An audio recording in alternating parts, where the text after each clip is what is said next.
No, I thought it was the result of the season. I mean, Crippa had a great year.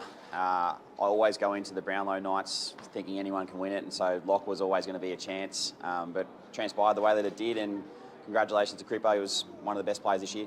So the good thing, does it take just a little bit of pressure off Lockie as he can now completely focus on the grand final? I don't think it changes too much, to be honest. Like last year, he obviously won it, and we still had plenty of focus on the grand final. So now that he hasn't won it, doesn't really matter. It doesn't change our thought process and our preparation for this week. Sometimes we spoke to you a couple of weeks ago at the airport and you're on your way out to play GWS, and I think someone asked you, or I can't remember who it was like thinking back to the Bulldogs days and coming from outside the top 8, and I think you said like you can't help but think about what it would like lifting the Premiership Cup coming from outside the 8. And you said there was elements of what that team felt like to this team and kind of the belief that team had. Now that you're here, just days away from playing in a grand final, like, can you really kind of picture yourself on Saturday perhaps lifting that Premiership Cup this team? Yeah, I mean, you dare to dream. I actually get goosebumps when you ask me that question because I feel like it's a lot of similarities, but we all know that we've got to go out there and do the job still. So for us, it's all about the preparation and looking forward to what's to come. We know the Swans have been the best team all year, so it's going to be a huge challenge for us. But at the same time, you've got to enjoy the ride, and I feel like we're on a bit of a wave at the moment, riding it, and hopefully we can ride it all the way home on Saturday. You played the Swans back then as well, your old man's team. What's he have to say about that from the farm this week? Yeah, it's funny that we're playing the Swans again. Wasn't playing for Lions obviously in 16, but Dad's been a great support, and so has Mum. Is a bit ironic that we're playing the Swans on Saturday, but we look forward to, obviously there's a lot of history there with the family and whatnot, but I know that they're a great footy club and we're a great footy club too, so we look forward to that. He had to go to court to play in that grand final. He did. A bit of a less distraction for you and build up to the grand final. Yeah, well, I think back in the day he was obviously had to go to court that time of year, and he said it was one of the hardest weeks of his life, so I'm very grateful that I don't have to do that this week and can focus fully on the game. Is Dad divided, or is he a Brisbane man? Nah, he's through and through Brisbane. Yep, for sure. He's been a massive supporter of mine and my brother and sister as well. So Mum and Dad have been incredible for us over the journey, and a lot of sacrifices made by them. So hopefully this can repay them. Two very contrasting teams in their journeys in the finals. Swans, 2 games, 4 weeks. Pretty, they didn't have a comfortable result in game 1, but they were pretty comfortable on Friday night. You guys, as we know, the journey that you've had, the wins that you've had. How do you kind of pitch that in terms of Saturday, the momentum, the belief, etc., in terms of the matchup and what it can do for the 2 teams heading into Saturday? Yeah, it's a good question. I think both teams obviously believe that they're good enough to win it. Different stories and whatnot, but I think what comes down to it at the end of the day is the way that you go out there on Saturday, and I think with grand finals, you can always play them in your head over and over before you actually get out there. So for us, obviously the experience last year against Collingwood, going down by 4 points, definitely is in the back of the mind and fresh in the memory. So there's a lot of things that we're doing this week that we learnt from last year, I reckon. So a lot of guys will be on the same page, and we look forward to the opportunity. Do you put your hand up to take whoever the most dangerous midfielder is, even that changes during the game, whether it's an Annie or a Warner? Yeah, always. I'll do anything I possibly can for the team to help us win. Whether that's, if I have to go back, if I have to go forward, I'll do anything for the team. So I look forward to whatever challenge it is, but also at the same time, we're going to play our way too. So at times we'll just look to play our game and hopefully take it up to them. Talking around the stoppages leading into this week, whoever ends up being selected to play in the ruck.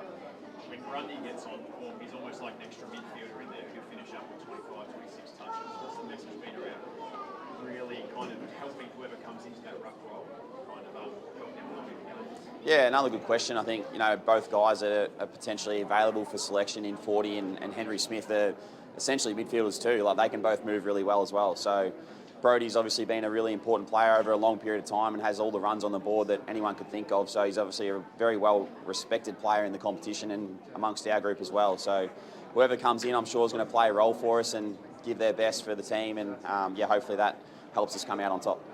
Fighting from behind, changing angles, moving the ball quickly. Can you only do that when you are behind, or could you actually do that from the start of the game?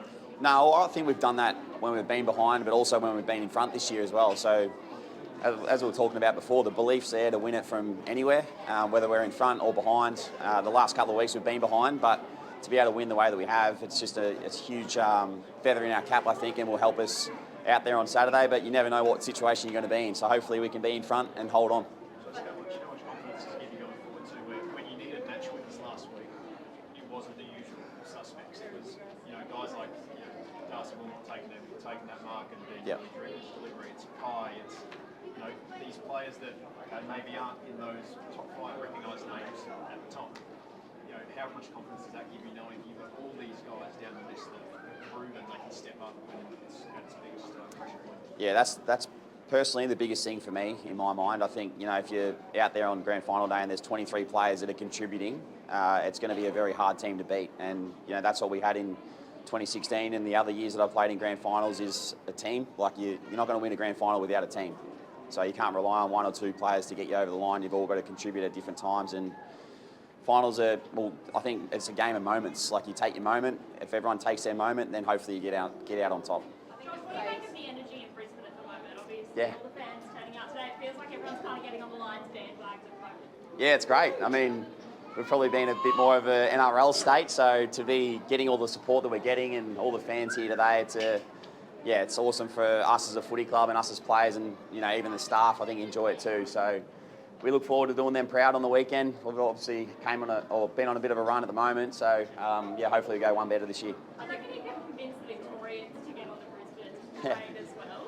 Yeah, well, we knocked out Geelong this week, so they were the only Victorian team in it on the weekend. But hopefully, I'm sure there's we have a lot of fans in Melbourne as well. Anyway, so get around your friends and families and make sure you get them on board, because it's going to be a massive battle, bit of a state of origin feel to it, which is awesome.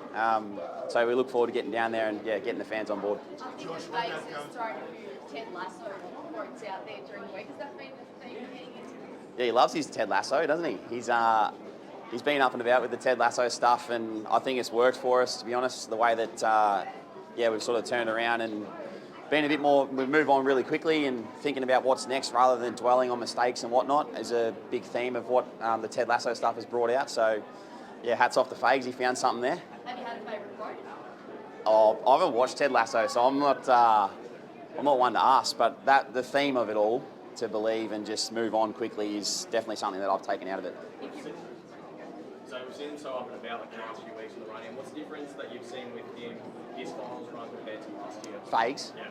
I said to him the other day, he's been more relaxed than ever, so it's actually quite good. Normally he's a bit emotional, and we all know the Fags, when he pops up on the screen, he's yelling at someone or whatever he's doing, but no, he's enjoying the moment. I think he's a representative of, us as a group and us as a footy club. We're just thoroughly enjoying, being in a part of grand final week again, riding the wave, like I said before, and just enjoying every moment.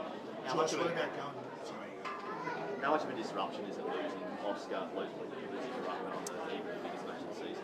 Yeah, it's obviously a massive out for us, but O's been a huge supporter of us both on and off field, and I think there's a hard luck story every year in most grand final teams. So, we know we've got his full support, but it's a theme of next soldier comes up, and Darcy Ford and Henry Smith, who have been playing in the VFL, have been huge for us all year. So whoever gets that opportunity, I'm sure is going to take it with both hands and play a really important role for us. Josh, what about going down Wednesday earlier this year? What was it last year on the Thursday, I think? Why will this be better? I think last year, being an interstate team, I've never obviously travelled as an interstate team to a grand final, and it did feel a little bit rushed. So I think the way that we've worked it out this year is definitely from experience, as I touched on before, and it'll help us get down there, get settled in, get a bit of a run or 2 runs down there, which would be awesome. Embrace the grand final week and what it brings, and hopefully that gives us plenty of energy on Saturday. The pain of the last 2 losing grand finals for you, do you harness that late in the game? Do you just don't want to feel that again? Absolutely. I mean, it's either the best day of your life or the worst day. And last year, we had our opportunities to win the game, and I know a lot of boys have spoken about their own moments, and even me individually, there's moments out there that you want to take back and go again. So there's definitely elements to being out there this Saturday and hopefully being on the other side of it. But all you can do is focus on the process and what's at stake, and really play out those moments well, and hopefully you get more of them.